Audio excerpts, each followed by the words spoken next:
Sofia, traz o carro de reanimação. Inicia compressões.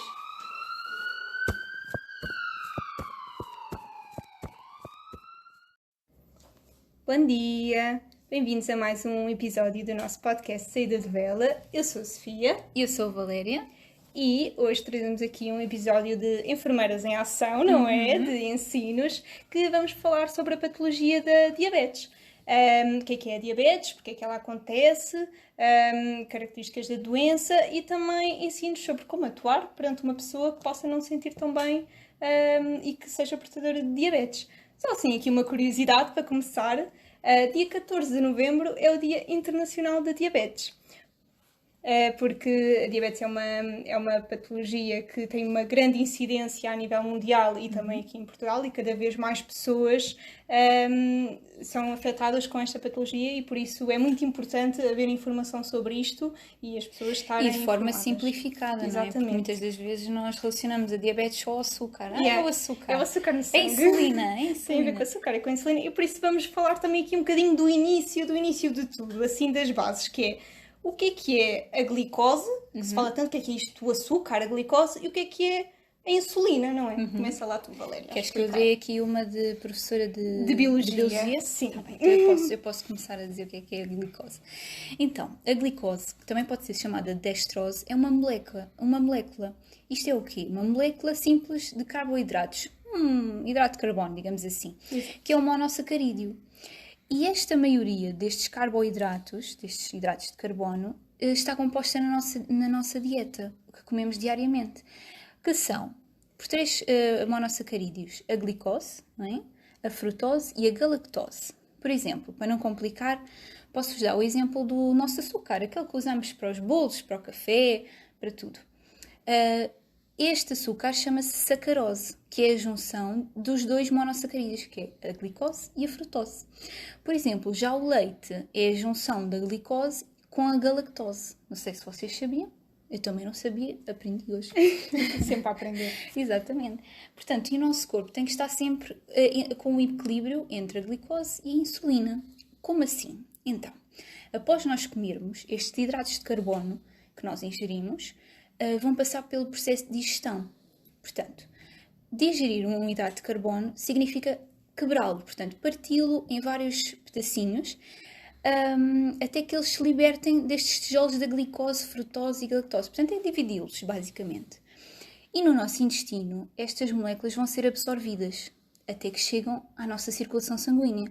Por isso mesmo é que nós avaliamos a glicémia através do nosso sangue. Através da gota de sangue. Exatamente. Portanto, isto vai aumentar a glicémia. O que é a glicémia? É a concentração da glicose no nosso sangue, ou do açúcar, como quiserem chamar. Sempre que há uma elevação na glicémia, o pâncreas liberta uma hormona, que é a insulina, que faz com que a glicose circulante no sangue entre nas nossas células e que seja transformada em energia. Portanto, que nos permite realizar as nossas atividades de vida diárias, correr, comer, trabalhar, estudar.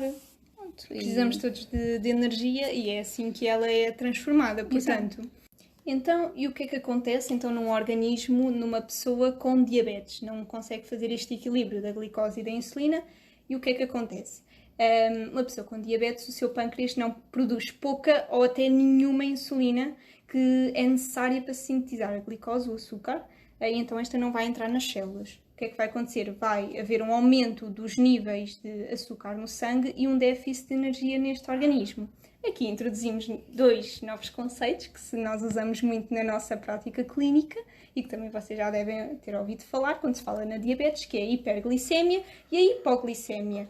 O que é isto? Então, como o nome indica, a hiperglicemia é quando temos um nível elevado de glicose no sangue, quando esta não consegue entrar nas células porque há então este déficit de insulina.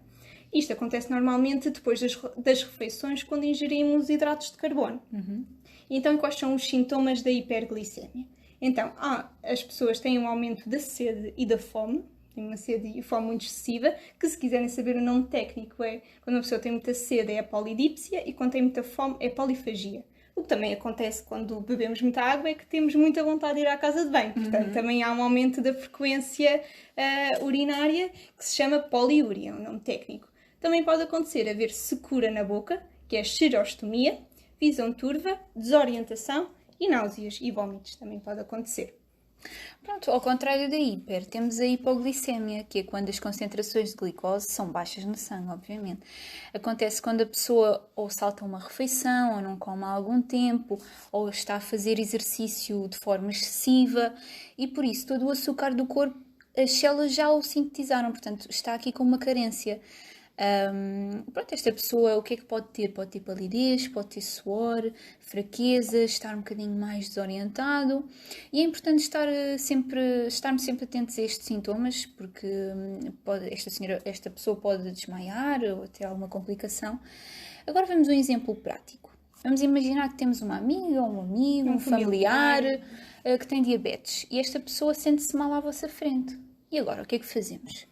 Bem, o primeiro passo, como nós já explicámos, é identificar os sintomas. Será que isto é uma hiperglicemia? Será que isto é uma hipoglicemia? Em seguida, vamos questionar onde é que está o aparelho, se a senhora tem ou se o senhor tem, onde é que está e vamos avaliar, que é basicamente pegarmos na nossa maquineta, não é? Uhum. Darmos uma picadela no dedo e com o sensor da máquina vamos avaliar. Os valores para uma pessoa diabética costumam estar entre 70 a 120 mg por decilitro, que é a unidade. Pronto, se estiver abaixo de 70, podemos depreender que é uma hipoglicemia e se estiver acima de 120, poderá ser uma hiperglicemia. O raciocínio que temos que ter é, imaginem que têm 40, a pessoa está pálida, está suada, bem, isto dá-nos aqui um indício de ser uma hipoglicemia, portanto tem pouco açúcar no corpo, precisa de açúcar. O que é que nós podemos fazer? Rapidamente pegamos num pacote de açúcar, num copo, um bocadinho de água e fazemos uma papa com aquela consistência da Cerelac, Nestlé, como quiserem chamar, e aplicamos dentro das bochechas, portanto na mucosa, e chamamos, claro, a ajuda médica. Sim, por acaso aqui só reforçar, por acaso se a pessoa estiver até consciente, também podemos dar um sumo, ou assim algo que tenha bolachas, algo que tenha assim bastantes hidratos de carbono, digamos assim, que às vezes a pessoa até se sente melhor assim com isso, isto se a pessoa estiver consciente. Se a pessoa não conseguir falar bem com vocês, então se calhar deem a papa que a Valéria falou. Exato. E muito bem. E agora o contrário, se por acaso a pessoa estiver em hiperglicemia, ou seja, está muito açúcar no sangue, esta pessoa vai precisar de insulina, então para sintetizar este açúcar, esta glicose. Nestes casos não recomendamos muito administrar a insulina na pessoa porque as doses são muito individuais, são muito características da quantidade de insulina que está no corpo, de glicose que está no corpo, enganei-me. Mas contactar ajuda médica, e isto no caso da pessoa não conseguir responder é contactar ajuda médica e a ajuda médica vai saber dizer-vos o que fazerem melhor, e é isso. E na via das dúvidas nunca administrar insulina, porque a insulina o que vai fazer é mesmo sintetizar todo o açúcar que a pessoa tem. E, por exemplo, se estiverem na dúvida entre uma hiperglicemia e uma hipoglicemia, se a pessoa tiver em hipoglicemia e administrar a insulina, vai ficar ainda com menos açúcar do que ela já está. Exatamente. Portanto, e pode ser fatal. Pode ser Exatamente. fatal. Portanto, na via das dúvidas, se não souberem, é contactar ajuda médica, mas nunca administrar insulina. Exato. Agora aqui também falar sobre os tipos de diabetes que existem. Porque São 3, não é? São 3 tipos de diabetes, Ok. que é diabetes tipo 1, tipo 2 e diabetes estacional.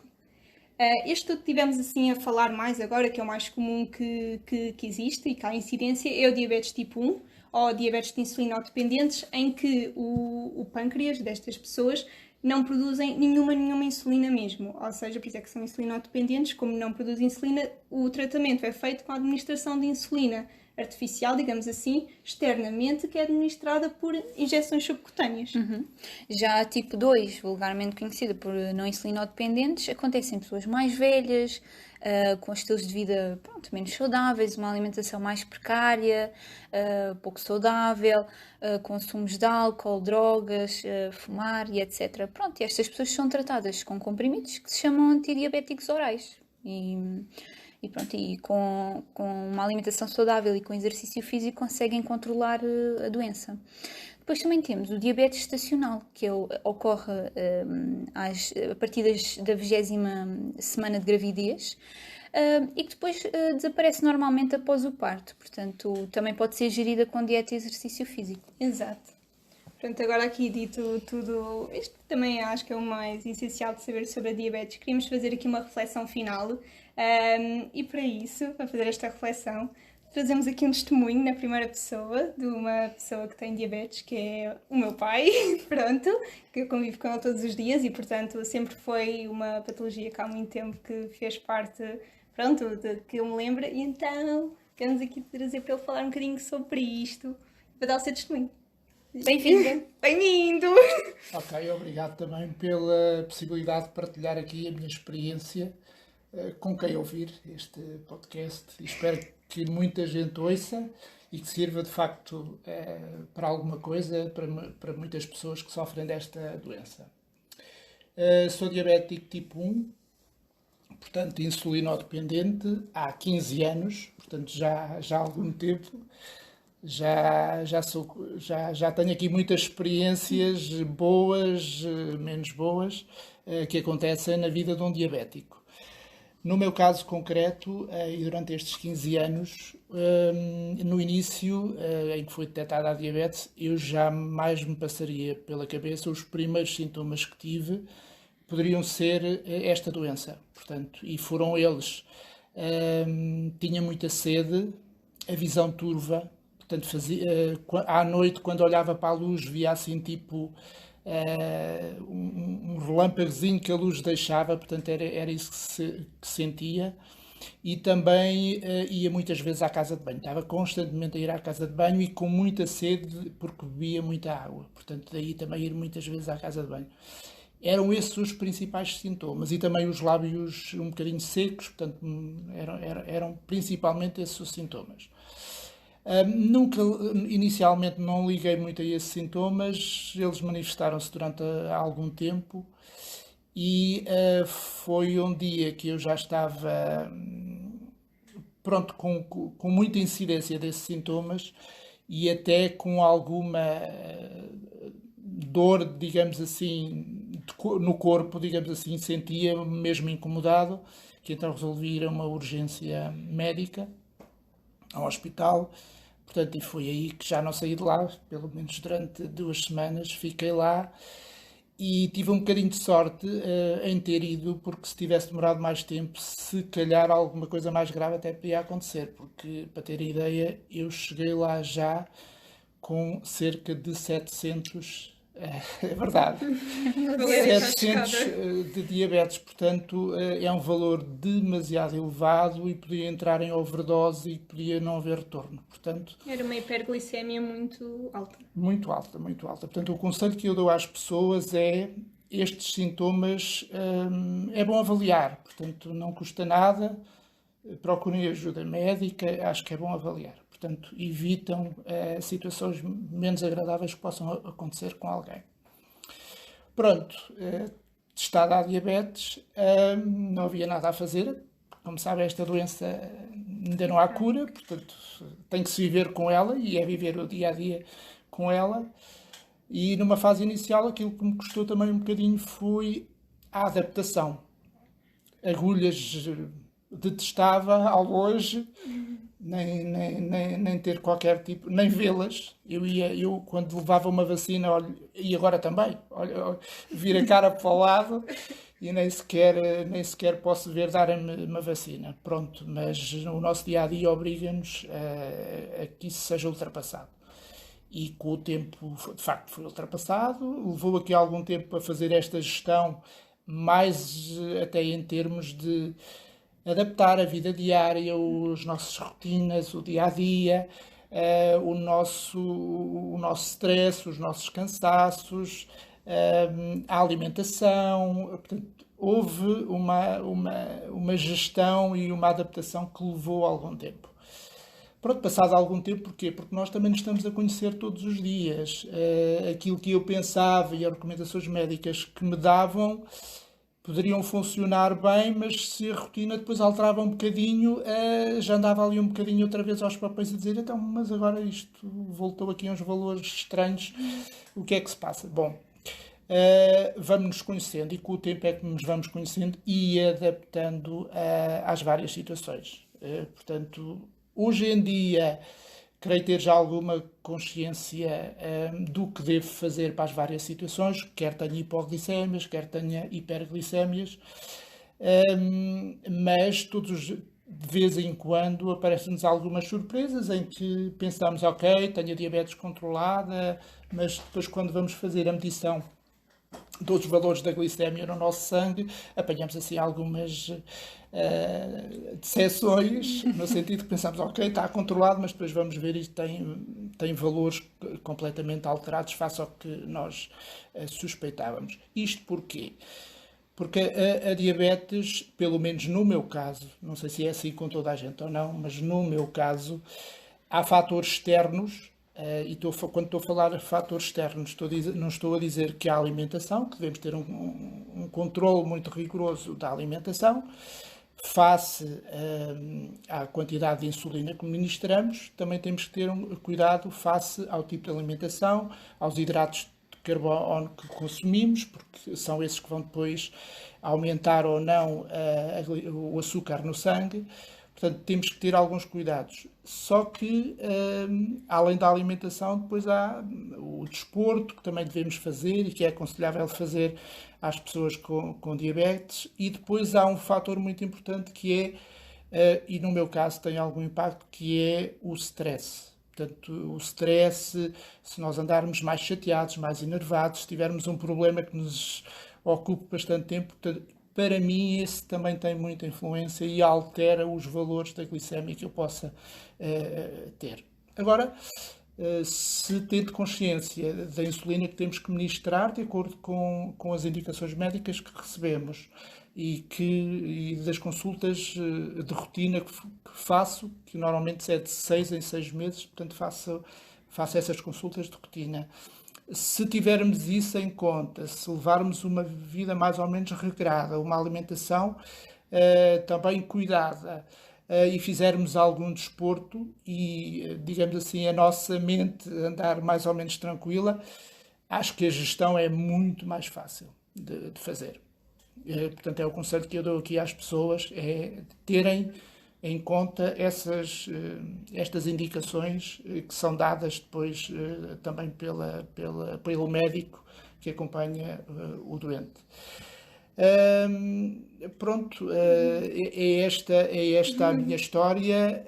Tenho também vários episódios de hiperglicémias e hipoglicémias. Portanto, das hipoglicémias, para as hipoglicémias, o conselho que eu dou é todas as pessoas devem trazer um pacotinho ou dois de açúcar na carteira, no bolso, como for. Pelo menos ter à mão. Porque se dermos conta que temos uma hipoglicémia, é logo ministrar ou tomar um sumo com açúcar, um sumo adocicado ou açúcar, para que é a forma mais rápida de que os valores da glicémia normalizem ou pelo menos subam, porque uma hipoglicémia é extremamente grave, porque a pessoa pode ficar inconsciente e, ficando inconsciente, se tiver uma hipoglicemia muito baixa, depois não consegue reagir sozinho para que possa depois ministrar ou comer açúcar ou algo açucarado. Portanto, deve ter esse cuidado. E o que eu acho é que todas as pessoas devem ter em atenção a estes sintomas, procurar ajuda e fazê-lo do melhor possível. E nós só temos a agradecer o seu testemunho. Muito Acho obrigada. que foi mesmo muito importante para pessoas que estejam a passar uma fase inicial de doença. Ou que tenham algum familiar até que tenham. Para saberem mais sobre isto, saberem que é possível ter uma vida normal com todas as responsabilidades que qualquer doença tem, mas que é possível ter. E eu vejo também pelo meu pai, apesar disto sempre ter feito parte, às vezes é como o meu pai é super responsável e ele lida muito bem com isto, é algo que às vezes nós nem notamos, porque é algo que já está intrínseco, não é? E está muito controlado, e eu vejo o meu pai e não associo nada disso ou que isso é algum obstáculo, não é nada. Portanto, é isso. Portanto, muita força para quem estará a passar uma fase mais difícil, mas Claro. como viram, tudo se resolve e tudo nós habituamos-nos às coisas. Portanto, este foi o nosso episódio sobre a diabetes. Espero que tenham gostado e que tenha sido bastante, que tenha sido Útil. rico de informações para vocês. Exato. E até ao próximo Até ao episódio. próximo episódio. Beijinhos. Beijinhos.